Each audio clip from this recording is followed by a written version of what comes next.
اٹھاؤ صحیح بخاری کو، حضرت جابر بن سمرہ رضی اللہ تعالیٰ عنہ کی روایت ہے، اہل کوفہ نے حضرت عمر رضی اللہ تعالیٰ عنہ سے شکایت کی کہ سعد بن ابی وقاص رضی اللہ تعالیٰ عنہ ان میں 3 خرابیاں ہیں، آپ نے کوفہ کا گورنر ان کو بنایا، لا یسیر بالسریہ، یہ خود جہاد میں نہیں جاتے، ہمیں بھیج دیتے ہیں، ولا یقسم بالسویہ، مال غنیمت آتا ہے برابر تقسیم نہیں کرتے، خیانت کرتے ہیں، ولا يعدل فی القضیہ، جب کوئی فیصلہ ان کے سامنے آ جائے تو اس میں عدل اور انصاف سے کام نہیں لیتے۔ یہ اہل کوفہ نے الزام لگایا حضرت سعد بن ابی وقاص پر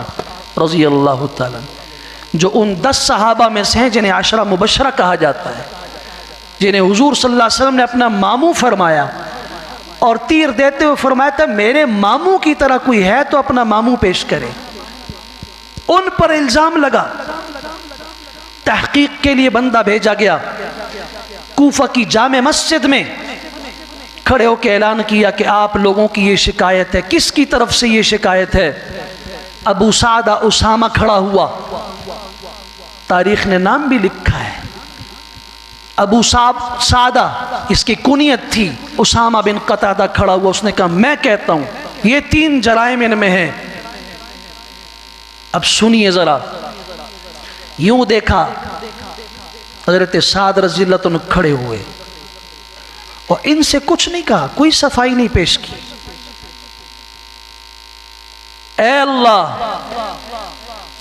ان کان کاذبا قام ریاء و سمعہ،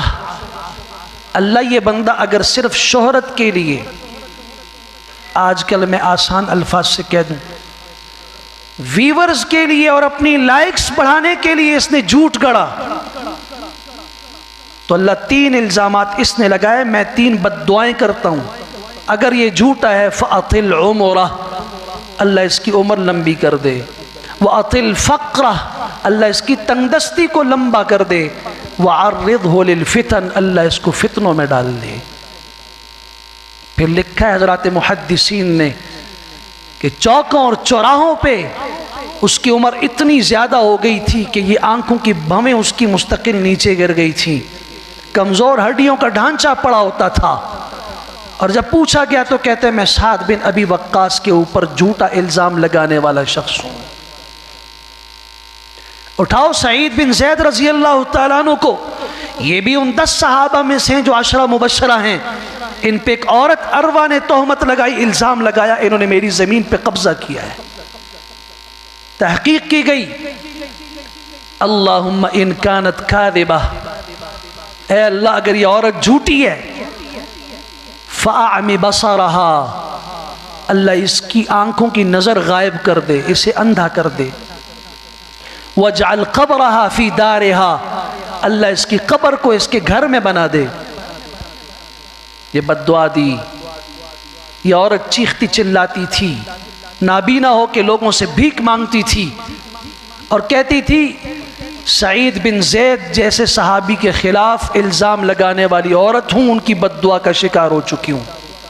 اور یوں کرتے کرتے اپنے گھر میں کنواں کھودا ہوا تھا اس میں گری، وہی اس کی قبر بن گئی، کسی نے نکالا تک نہیں کہ صحابی کی بد دعا اس کے لیے ہے۔ صحیح مسلم کی حدیث ہے۔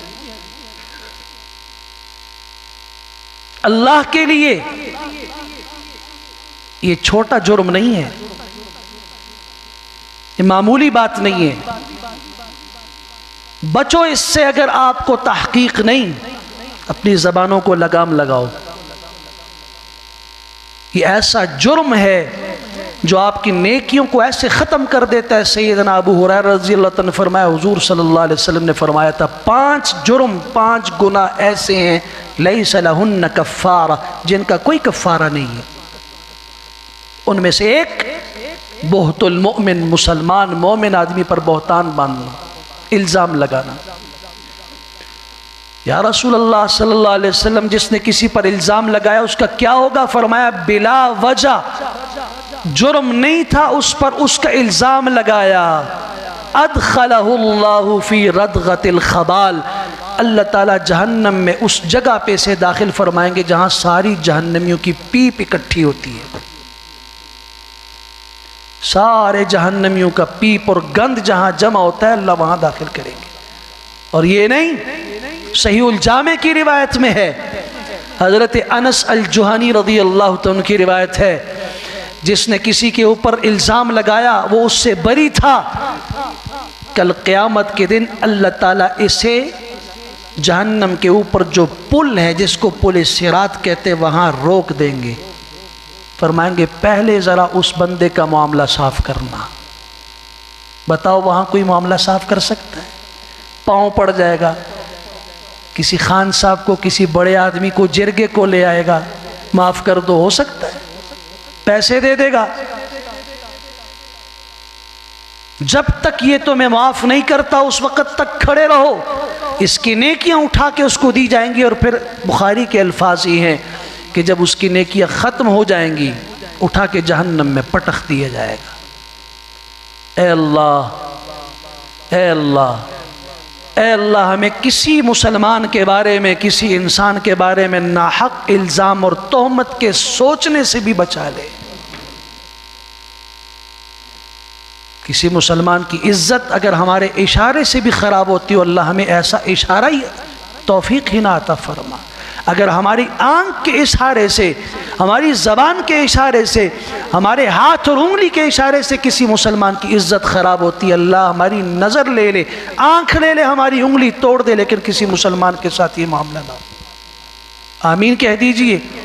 اللہ کریم عمل کی توفیق عطا فرمائے۔ وآخر دعوانا الحمدللہ رب العالمین۔